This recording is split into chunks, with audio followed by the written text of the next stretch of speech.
एक दिन भगवान बुद्ध अपने शिष्यों के साथ एक गांव में प्रवचन देने पहुंचे। वहां एक व्यक्ति पहले से बैठा था जो बुद्ध के प्रति बहुत क्रोधित था। उसने बुद्ध के बारे में कई अफवाहें सुनी थीं कि वह लोगों को घर-बार छोड़ने की शिक्षा देते हैं, परिवार से दूर करते हैं। जैसे ही बुद्ध वहां पहुंचे, वह व्यक्ति क्रोध से भरा खड़ा हो गया और जोर-जोर से चिल्लाने लगा, तुम ढोंगी हो, लोगों को भटका रहे हो, तुम्हें शर्म नहीं आती। चारों ओर सन्नाटा छा गया। बुद्ध के शिष्य उस व्यक्ति को रोकने लगे, पर बुद्ध ने हाथ उठाकर सबको शांत किया। वे बिना क्रोध के शांत स्वर में बोले, भाई, क्या तुम समाप्त हो गए या अभी कुछ और कहना है? वह व्यक्ति और भी भड़क गया, तुम मेरा मजाक उड़ा रहे हो। बुद्ध मुस्कुराए, नहीं, मैं सिर्फ यह पूछ रहा हूं कि क्या तुम्हारे शब्द पूरे हो गए हैं, ताकि अब मैं कुछ कह सकूं। वह व्यक्ति आश्चर्य से बुद्ध की ओर देखने लगा।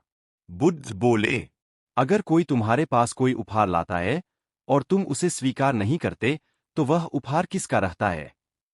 वह बोला, जो देने आया था, उसी का। बुद्ध शांत भाव से बोले, ठीक वैसे ही, यदि तुम मुझे अपशब्द दोगे और मैं उन्हें स्वीकार नहीं करूं, तो वे किसके रहेंगे? वह व्यक्ति चुप हो गया।